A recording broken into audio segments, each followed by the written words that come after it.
remember that the fear you have about performing in front of people on the topic of being afraid of performing. And I think this is true for comedy and for acting and also just for talking in front of other people, which is hard for some people. The fear, like to be brave, you need to be afraid, doing it while being afraid, doing it anyway. So, and then just have to jump. Hello, Bold One, and welcome to another episode of the Act Bold podcast. Today, I have a friend of mine. He's an actor, and he's also a stand up comedian, which is why I asked the man on the show. His name is Matthias Ludwig. He's extremely talented, and he's very forthcoming in this interview about how he got his start into stand up comedy, how he started to book jobs, how he comes up with his jokes, how his stand up comedy affects his acting, and vice versa. This is a really good episode. And I think it's also really important for actors to follow their curiosity, and possibly build up another way to earn a living and to get a little bit more power into your own fingers. So, with that in mind, on to the interview. Matthias, welcome. The main reason why I invited you on here, apart from, I love you and you're a great actor and a friend and everything else, and I'm inspired by all that you do, I'm super inspired with your comedy at the moment. So tell me, first of all, I'm sorry, but I didn't know you were that funny, but you're hilarious. Well, yeah, thank you. Yeah, and it's interesting. It's always been a part of me. Humor has always been a big part of my life, especially like, you know, I had the thing that probably a lot of comedians have. Like back in school, I was really not athletic, not cool, not anything.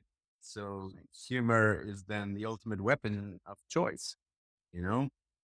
And yeah, it definitely worked for me. And yeah, for many years now, I had in the back of my mind, yeah, at some point I'll give stand up a try, blah, blah, blah.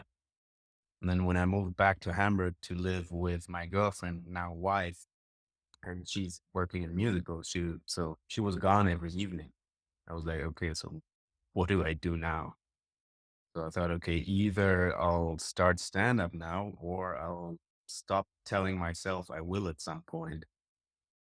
And then I went to watch the show and it was fun, but I also thought, okay, I think I can do that as well. So I signed up. And then I think a month. You signed up for what? You signed up to perform? Yeah, yeah, for an open mic. Oh, wow. So you didn't even have a routine and you just signed up for an open mic? I did have a little bit that I You wrote. didn't have your tight five? Well, what's type five? Tight five? Oh, A like tight my 5 minutes? first set was actually 7 minutes. Wow. Um, no, I Okay. did write a little bit way back before COVID. I also made like a little attempt at comedy when I was living in Berlin. I did the same thing. I went to a show and thought, oh, I want to try that. And I started writing a little bit, but then Corona and everything. So I never got to do it. And then I also forgot about it. And 2 years later, or how, I don't even know how long COVID was, but uh, so now, yeah, last summer I started with stand up and then, yeah, I signed up and I knew I have now like 4 weeks or something to write something. Okay, so it wasn't that night that you had to go on stage. No, no, no. You signed up for an open mic Yeah. a month away. Yeah. So Yeah. then you had one Hamburg, month to prepare. So tell me about that. What did Hamburg. you do to prepare your show? Did you know what kind of material you wanted to talk about? Because I know you talk about very kind of topical things and also kind of, it seems like very spur of the whatever I see on Instagram. I haven't seen you yet live, but I definitely will when you come to Munich. Yeah. So I'm curious how much of it is planned out for one. But Um, start from the beginning. Tell me what you did. Tell me how you plan to do that first night. I don't even know. Like I thought about it a couple of times when I was when I didn't know how to write or what to write now. If you're writing at some point you will be stuck with a little bit of a block and be like, okay, how did I do it when in those periods where it worked very well? For some reason, that first set just came to me pretty easily and pretty fast. What was it? What was it about? I'm not even sure. It was a little bit, it was about my girlfriend. It was about gender. It was about being on stage the first time, addressing that. I still use some of the jokes from my very first set, actually, which is kind of fun. And yeah, I don't know. I didn't have a lot of trouble coming up with that first set. That's amazing. Uh, Okay. but also, I mean, I've been I'm not completely new to writing, you know. I did a short film with my best friend Paul that you maybe also know. We did a web series together. I've been writing some demo scenes over the course of my whole acting life. I've like Yeah, I mean, I write too, but I think it's a whole different thing to write funny. jokes. It is for sure. And I also for example, I enjoy one-liners when comedians write good one-liners, but I don't really do them myself. I mean, I do them, but within like talking about a certain topic, because I to do just one-liners for me wouldn't really interest me without judging them or anything. But so I always need a topic. And then if you have a topic you want to talk about, then you just need to make it funny. And then I think that Now, and let me ask you about that, Matthias. How do you know when it's funny? I mean, do I- you just go by what you think it's funny? Or, I mean, it works if that's what you do, but well, I think it's a matter of experience. And even though I haven't been doing stand up a lot, I've in most social situations and groups and whatever, I've always been the one to make jokes. And I think it comes back to no, years ago, I read this thing that all the things that you're good at have one underlying quality. hmm. And I think it's at least partly true. And I think for me, that is that I'm really good at looking things from a new perspective or combining two things that nobody thinks of combining, which is essentially kind of the same thing. So that's what I've been doing back when I was doing acrobatics. I would think of like, oh, how could I change this move in a way so it's new and nobody else does it? Stuff like that. And I think that's always been the basis also of my humor. And the humor was always there, you know? It was just now a matter of applying it to like beforehand. Of Act making a it out. kind of a science out of it, right? I mean, like a joke has a structure, especially a lot of stand up jokes, because it's like the setup, small punchline, setup, big punchline. You know, it's like there's like this structure to it. There is, but for me, at some point I started reading a book about it because I was just interested and also to grow, but I never read anything about the theory before starting comedy. Wait, I have to ask, what was the book? Mastering Stand Up, I think, is a book that I read. Well, there's like two or three books that are like the standard recommendation if you ask around comedians, and they're good. But also, I don't know. I don't think you have to read a book about comedy to write comedy. It's like with everything. There's sometimes you have people that just have a feeling for it, whether it's sports or dance or music or comedy or acting. And sometimes you have people that need to understand why something works and how it works and then apply that structure very methodically. And even though I think with a lot of things in my life, I tend to be in that latter category, with comedy for whatever reason, I don't feel the need to intellectualize it too much. Sometimes maybe adjust it a little bit to what I think is funny for an audience that hears it for the first time or is not. You know, you also have to take people on a little journey. Like, for example, I do a lot of dark jokes, but I've also learned that I can make those dark jokes, but I can't necessarily start with them. I have to first like get the audience to be willing to join me and come along with me, and then I can go darker and darker and darker. And suddenly it's like like the Breaking Bad effect. In the beginning, you start to like this guy, and then 3 seasons in, you still like this guy, but suddenly you're like, just kill the police officer. It's kind of like you're like, when did that happen? When did he turn into the bad guy? And that's what I really love. Yeah. Those are my one of some of my favorite moments when I'm like, oh yeah, I took them down the path, and now they're here with me. It's still relatively new for you, but I'm still fascinated with the preparation. And the night before, I guess you got up on stage. Did you perform for your wife? Did you show? No. Did you perform for No, anyone before you? no, no. Dad, that is so. I'm not sure what I find more terrifying, like not having practiced it once, or I don't know. Well, I mean, I did practice it, but by myself in a room, and then just imagining what the audience might do, like where they maybe laugh or not laugh, or like just imagining what it would be like if there were people there. But I think I mean, for me at least, it feels like a pitfall to perform for one person, Yeah. especially like your spouse or a good friend. It doesn't give you any useful information because it's stupid because it's a completely different setting to do it in your living room for one person. And then you might start to like doubt your work, even though there's no reason for it. Or they say, oh, that's really good, or might even laugh. But also that doesn't give you any valuable information because who knows how it's going to be with like 100 strangers. Have you ever bombed? Yeah, not like my bombing experiences weren't too terrible, or maybe also it helps to have that acting background where you're just used to having to perform and people watch you without necessarily being interested. If you act on a film set or something, there's people there who watch you because they do sound or lighting or whatever, but they're not necessarily interested in what you do.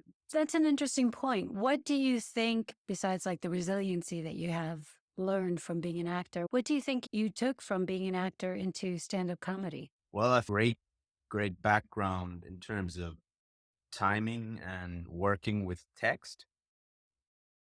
If you're an actor, or at least that is true for me, I've always been very specific with words and how sentences are structured, and how a sentence can change just by like, or a paragraph can change just by switching certain words around, or ending the sentence on a certain word versus starting the sentence with that word.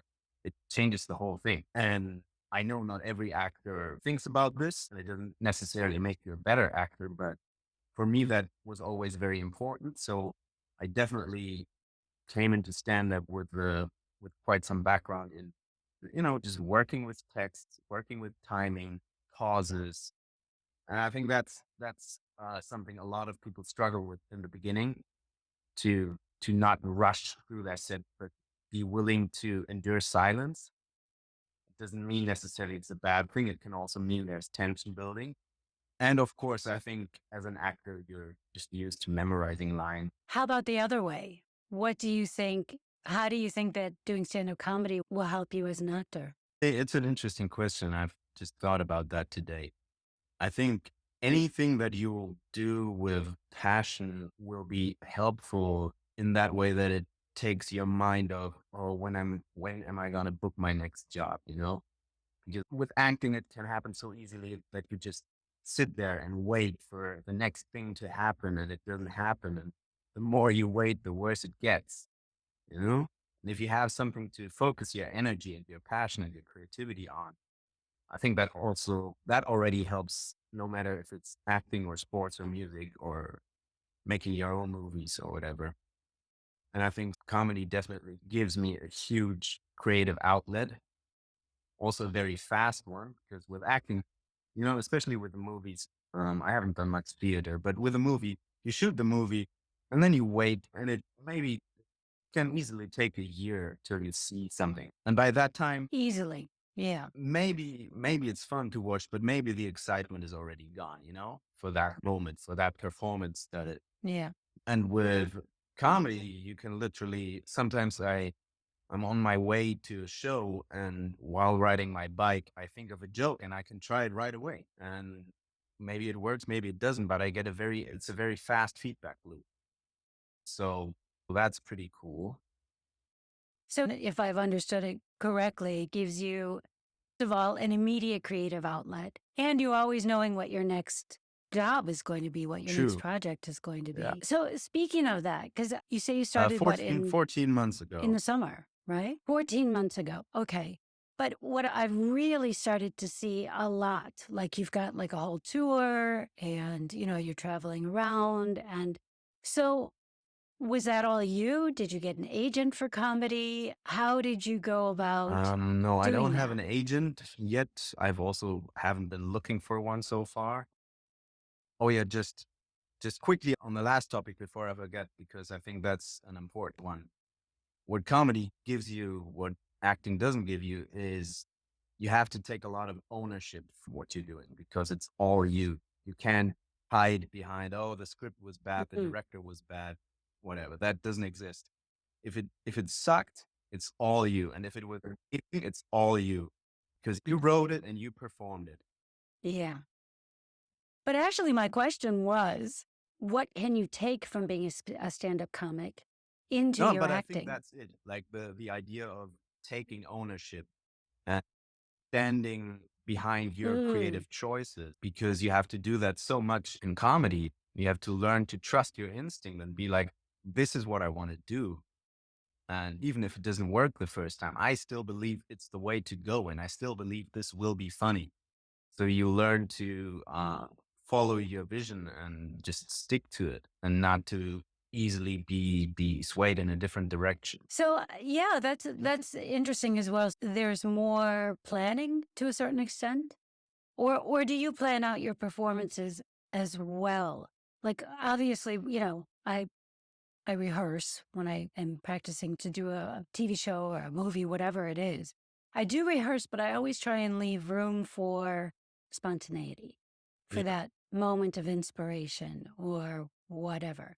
Do you do that as a stand-up comic I as well? definitely do. I think what I do is pretty close to that. I plan my performance. I definitely know what I'm going to play that night, especially in the beginning. And then the more material you have, the more you'll be able to adjust on the fly and you realize, oh, they really like jokes about parenthood and I have three more. So I'll do those jokes instead of the relationship joke or whatever. I also think you should leave room for just suddenly doing it in a different timing, do it differently. The typical thing of acting or preparing really well and then letting go and try to, yeah, let it be fresh and spontaneous, even though it's planned. And there's different comedians. Some comedians, they just have a rough idea what they're going to talk about, and it's very different every night. Some comedians really like work out the last detail and stick to exactly what they work out timing wise, nation wise. And I think I'm Mm. somewhere in the middle. Do you have comics that you try to emulate or that you really admire and you like that style or I definitely think Louis C.K. is a great comedian, incredible mm, comedian. And yeah. there's several more, and Louis C.K. is an answer it's not a very original answer in stand-up comic circles. You'll hear that a lot, but also for a reason. Because with him, I have the feeling like he can do it all. He can do like, he has really good, just quick, easy one-line jokes here. He can tell long stories. He can go really dark. He can be quite vulnerable and really talk about his own shit. And there's a lot of other great, no question, but yeah, he just happens to be my all around favorite. Are you familiar with that stand-up comedian, Hannah? I think her name is Anna from from Australia. Australia. Do you know who I'm talking about? Not sure. She did a show, I think her most recent show was Doug. And I Yeah. think her show before that was Hannah. No, then It's probably. on Netflix. Mm-hmm. She's amazing, but it's very kind of a 1-2 punch, where like she gets you thinking, thinking, thinking. I think what I found unusual about her is her Mm-hmm. jokes take a long time to pay off. Like she'll get you, you're into what she's saying, but the payoff may not even be a laugh. It may Mm-hmm. be like a sock in the gut. Like, oh shit, she's gotten me to laugh along with this thing this whole time. And it actually, I'm kind of a bad person for laughing about this, something like that. So I was really impressed with that. I mean, I'm super fascinated with the idea of stand-up comedy. I have no idea if I could ever do it or not. And I guess there's only one way to know, and that's you get up and do it. Yeah. And even then you always hear about, comics who bomb and bomb and bomb and bomb. And then they get up and, they just keep getting up, basically. They're the weebles that wobble but don't fall down. They just keep popping up, which I think is amazing and very much apropos to being an actor. It really teaches you to be resilient, not to take things personally, to go with your impulses, to go with the flow. Don't be Hmm. so locked into what you planned and things like that. I mean, I can only imagine that it Yeah, makes you a better actor. pretty sure it does. I don't think you have to do it to be a great actor. And I've spoken to a lot of actors now that I've started this that are like, oh, I could never do this. And I would never do this, even though they are, as actors, willing to like show really a lot of themselves. Yeah, But of yeah, course. it's really interesting. There's something about having to make people laugh that is extra tricky because, also with a theater play, whether it's good or bad, you do the whole play. In the end, people will clap or clap more or clap less. But with stand up, with comedy, the feedback is almost instantly all the time. You have to, if you talk a minute and nobody laughs, unless it's like a long setup for a really good joke, you're already like, oh, what the fuck is happening? A minute of not laughing in stand up comedy Yeah. is really long. Yeah, I can imagine.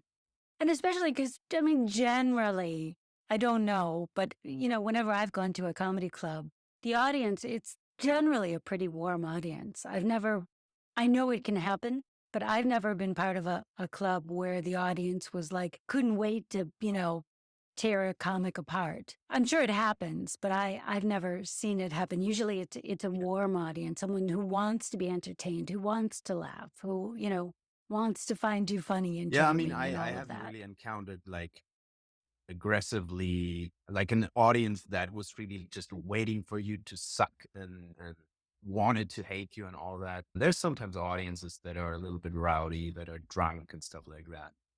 But then a lot of times they want to have fun and they are okay that you then make fun of them and then you can get them on your side, basically. But sometimes it happens, Germans are not the most expressive people.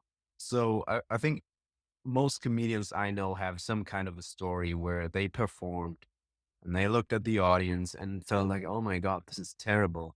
And then afterwards, somebody comes up to them and is like, oh, that was so funny. And it's like, why did you laugh? "Well, I didn't want to tear up the show. And stand up, I think, is Yeah. still kind of new in Germany compared to the US or the UK.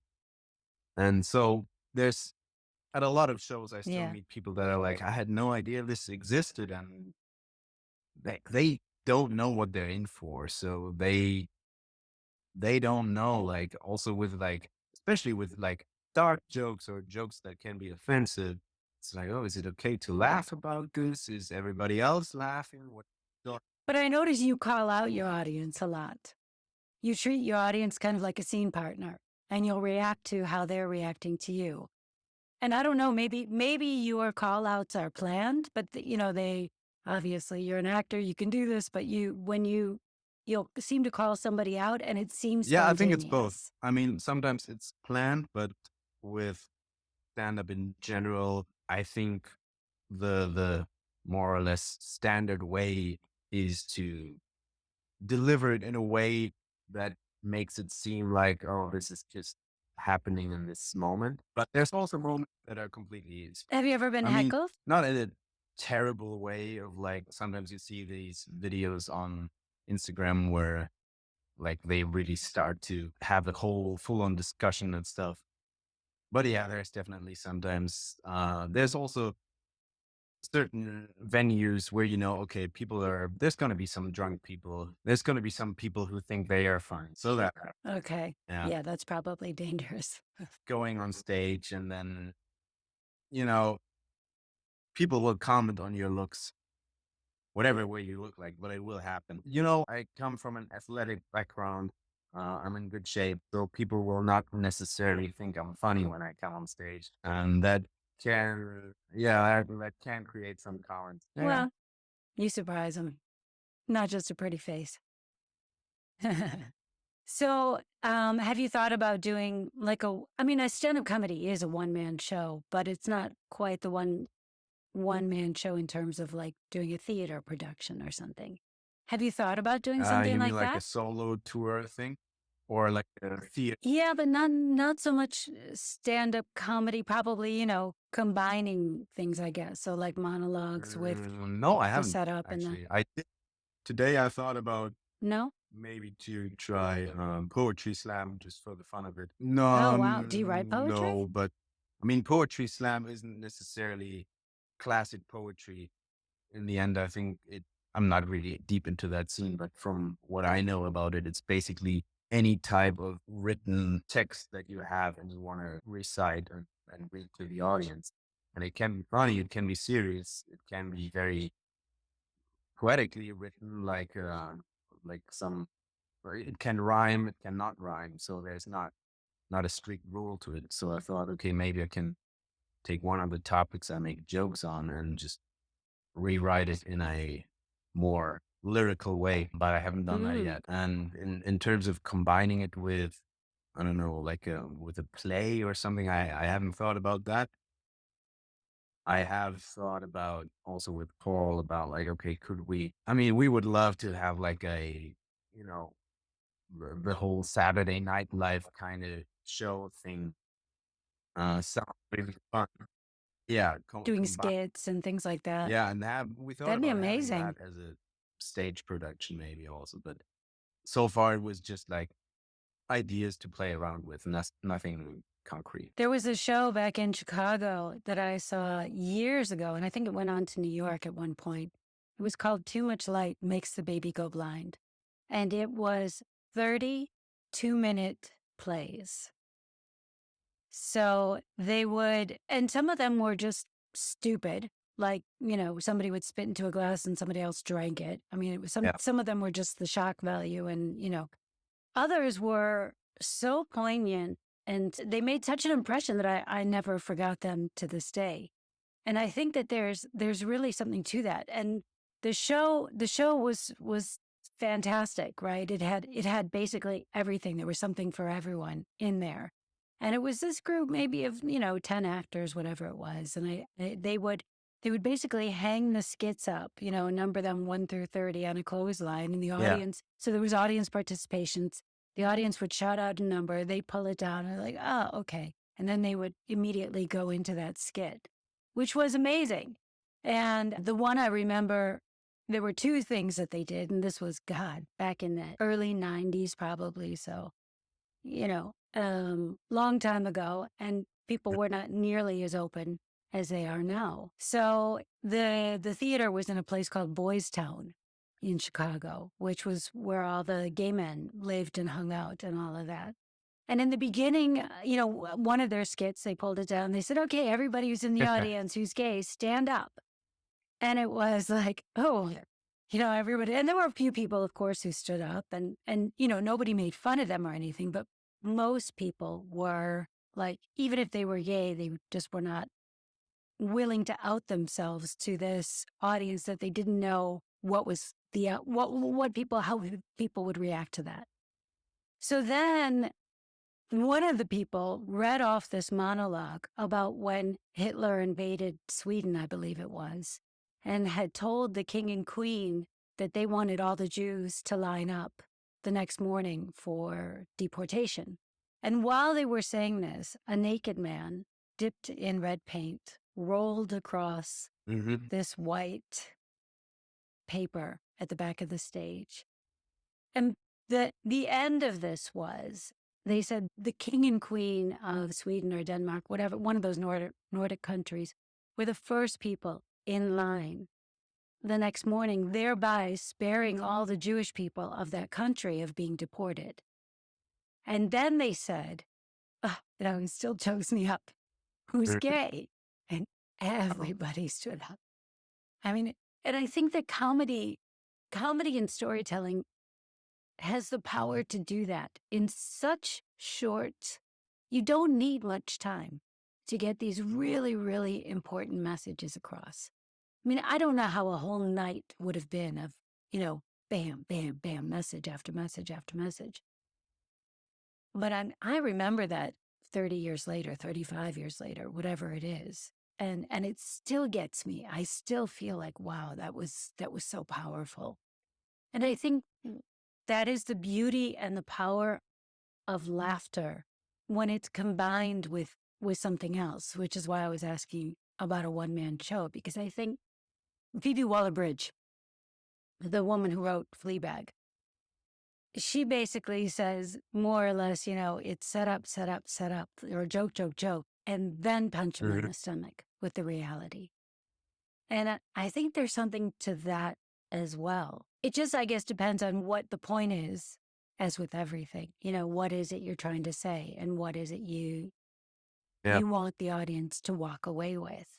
So what do you want your audience to walk away with? That's an interesting thing. I've just finished that book. What's it called? The Creative Act by Rick Rubin. And one of the things he said that I really enjoyed was like, you don't have to think and talk about what your point of view is, because it's already in everything you create. And by trying to point Yes. it out, you might limit it, because if you name it, it can only be a fragment of the whole thing. And because I also had, like, in the beginning, I had this idea, okay, what do I want to talk about? Like, what are my topics, and what is it that I want to convey? But whenever I tried to narrow it down, it felt like a prison to me. It felt like, yeah, but I don't know, I don't come at the world with the message of spreading that it's okay to be gay, or that you should be married,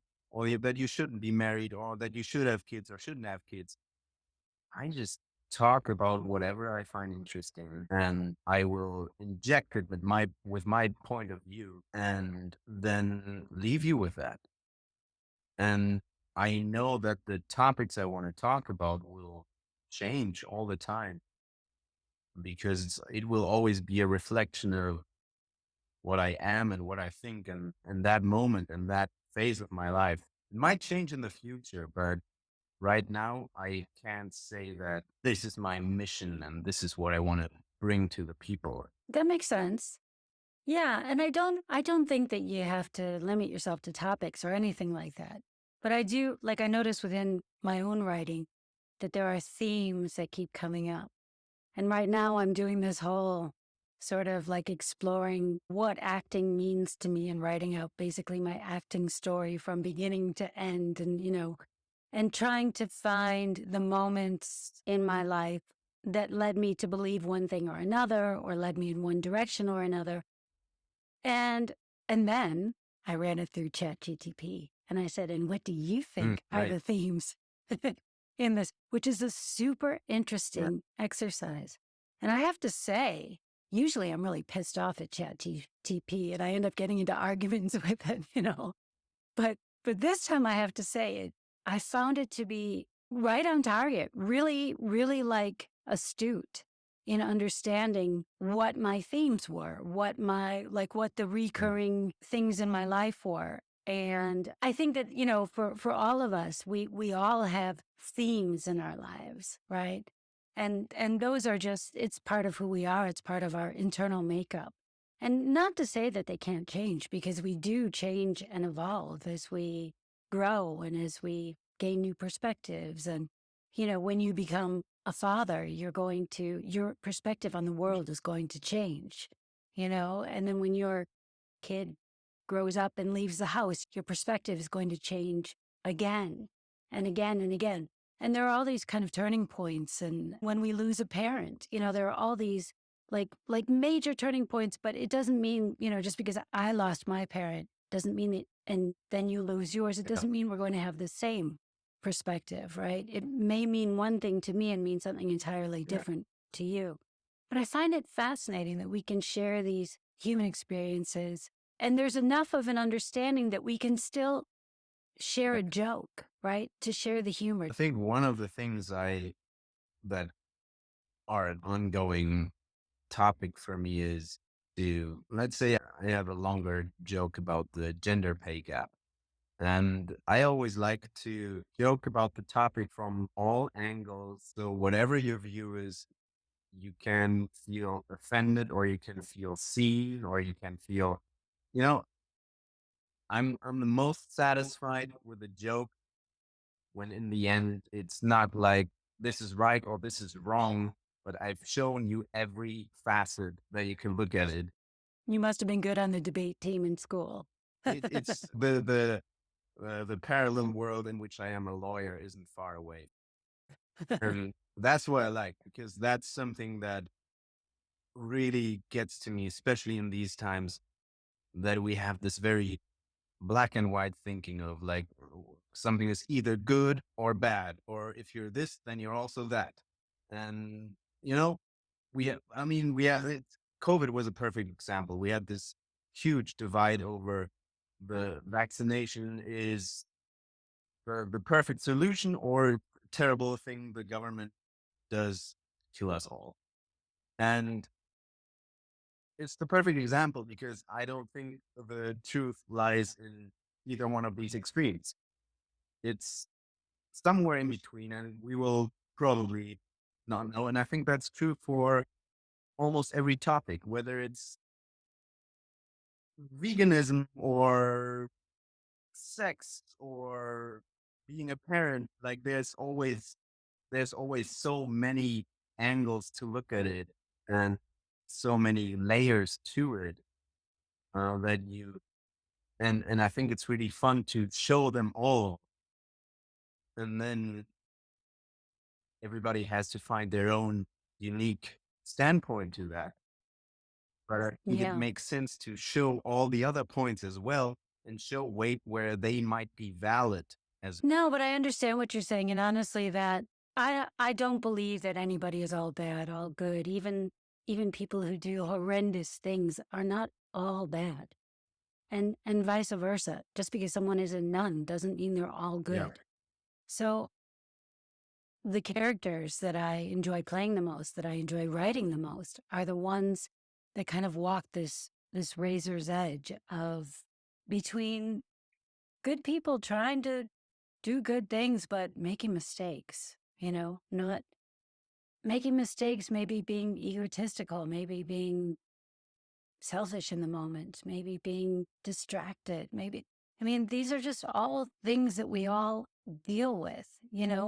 I want to be a good mom and a good wife, but I also want to live my life the way I want to live it. In a perfect world for my husband, I would not be an actor, but he's come to accept and be very supportive of it.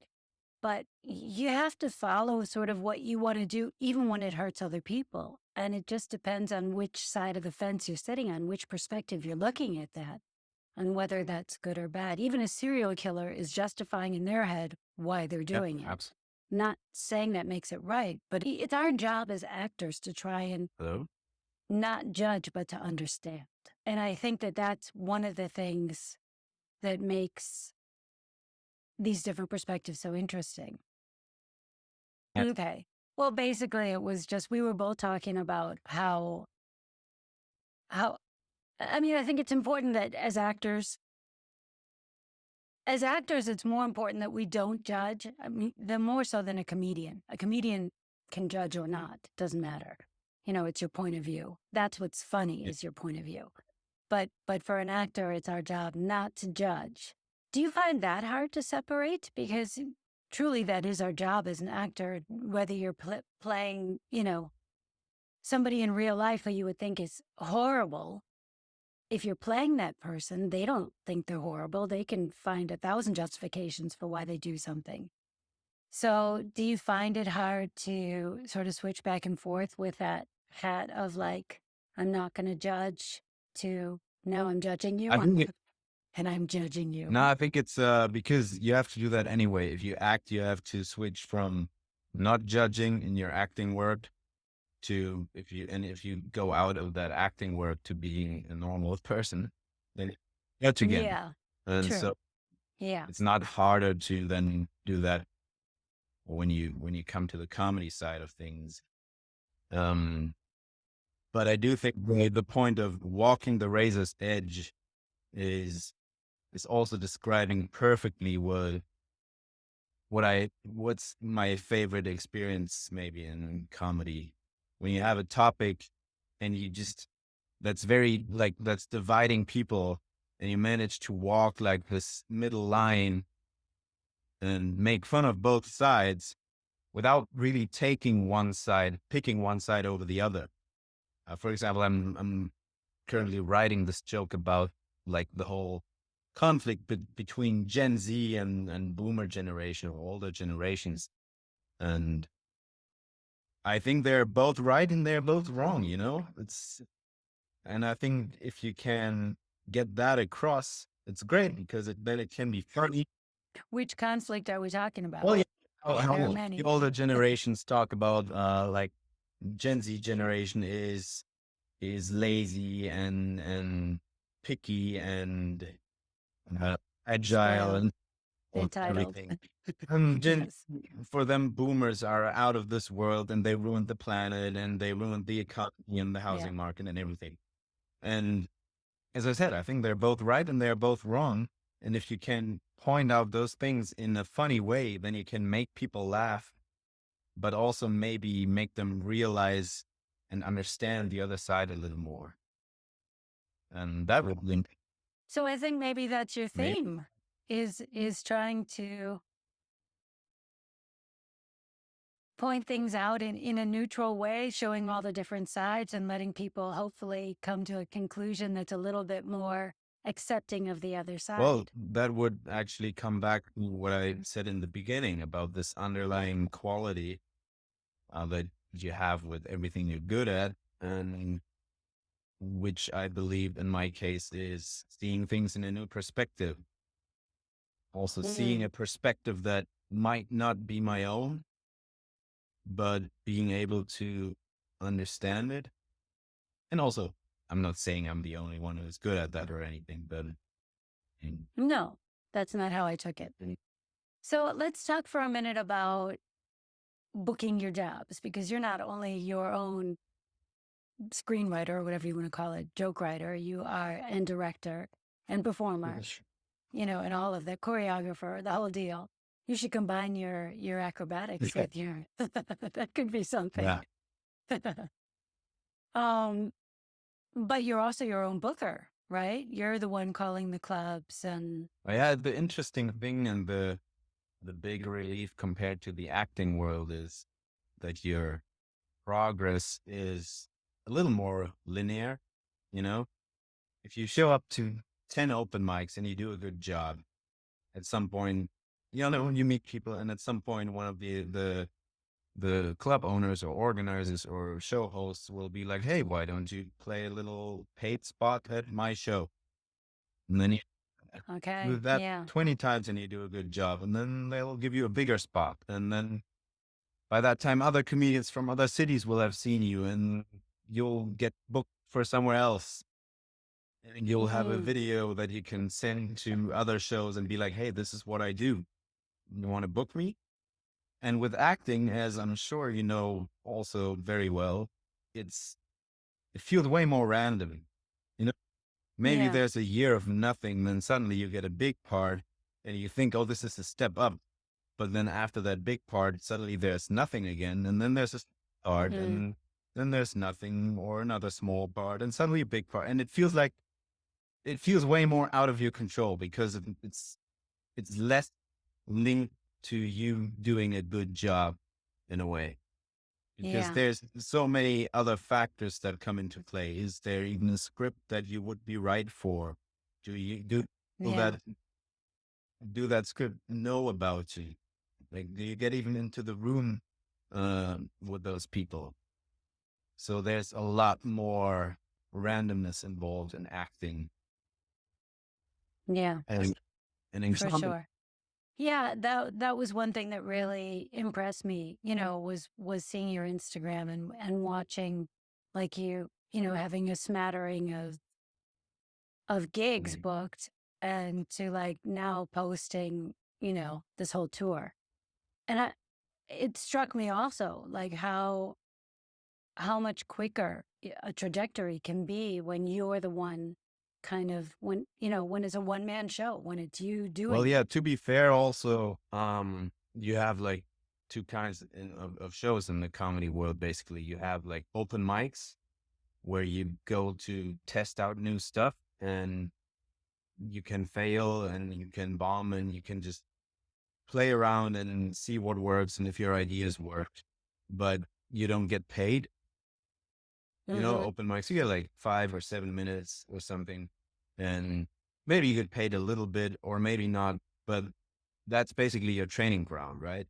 You you Hmm. perform because you need an audience to find out if your ideas are really funny. You can't just out at home. Yeah.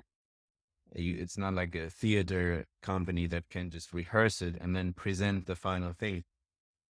So not all of those gigs mean I'm making a lot of money, right? Well, I'm not equating it to money, but I am equating it to, I mean, look, in the arts, you always have to pay your Mhm. dues, Yeah. right? And in the grand scheme of things, as an actor, you're not new, you're a professional actor. But as a comedian, you're But kind of new. You've only been doing it for not even 2 years yet. So, of course, I mean, that you're even getting paid gigs, that's amazing. So you have to pay your dues. But I could see it. I could see it being Mhm. something that you take off in this direction and then it leads back to getting more work as an Yeah, actor. that could be. Yeah. I had one Yeah. fun gig that was for an Amazon. Like, there's Amazon has this new channel, Freevee. Uh, and Oh, okay. they did. They produced. I think that was their first German production.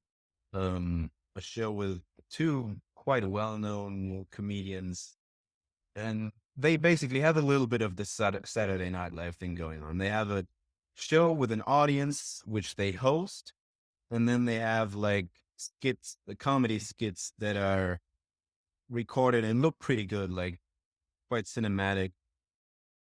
And I got booked for that to act in one of those comedy skits, and then also come on the show and play a stand up set, which was Fantastic. that was like Yeah. that was like I mean, having something that for myself, that would be a dream, combining those two things. But yeah, with comedy, it feels like you have more control. It feels like you can more. Mm. Because with acting, I always had the struggle. I mean, I've been at, I've been in acting for a while. I've done a lot of creative ways of marketing. I've been shooting show reels like way back when it was still expensive, and I made them look really good. I Yeah. made them I remember a casting director thinking I was in Tatort. Not her, but it was based on her Right. seeing a self-made demo scene, right? And I've Yeah. been doing that, and I've been sending out newsletters and flyers and coming up with fun ways to market myself. But it didn't do much, you know? It felt like I kept just banging my head against the wall Hmm. compared to what I put in. And with Yeah. comedy, I feel like there's more stuff happening for me, you know? I feel my effort gets rewarded more. Yeah. Absolutely. And it's not, I always think that actors should be producing their own work in one form or another, whether it is just, constantly producing short films, show reels, whatever, those kind of things, or a series, and whether that series is on TikTok or YouTube, it doesn't matter. You should be constantly doing something because momentum begets momentum. But obviously, it's easier financially, Yeah. definitely. It's easier to do a comedy set because it's only you. You're not having to coordinate anything. I think it's really smart. It's not something that's made for everybody. Not everybody can do it. But if you can do it, I think that's fantastic. And on that note, I'm going to ask, what advice would you give to someone who wanted to get into comedy, stand-up comedy? Well, I think you just go watch an open mic. Try to go to an open mic, not some solo tour of a very seasoned comedian, but to an open look for an open mic there, basically in all the bigger cities. And just go there because you'll probably see some people who do it for the first or second time, probably maybe. You'll see some people trying out new jokes, so you don't just get to see like the people who have Netflix specials, like Right. A material. You see people trying and trying new stuff and failing, which is also interesting because no matter how good you are as a comedian, you still have to try new jokes, and sometimes they'll suck in the beginning. So you Yeah. never lose that beginner's mindset, hopefully. And yeah, I think going to one of those shows will take down this barrier of, okay, how do I get from zero to being Ali Wong or Louis C.K. or Dave Chappelle or whoever? Because you see suddenly what the next step would be. And the next step would be sign up, ask to the people who do that open mic and ask them, how do I sign up for this? I want to give it a try. And then do it. And that, Yeah, I think done is better than perfect. The only way to learn is actually just to do it, take yeah. imperfect action. And there are Yeah. some comedy schools and classes where you have a teacher and then you workshop like your tight 5 or 3 or 7 minutes with them and then perform for the class and then you feel ready to go out to a real open mic. I don't think you need that. I don't think you should pay for that at least before giving it just just give it a try. Some people need that security, though, just need that sort of guidance. And I think that that's okay too. Everybody has their way Yeah. of.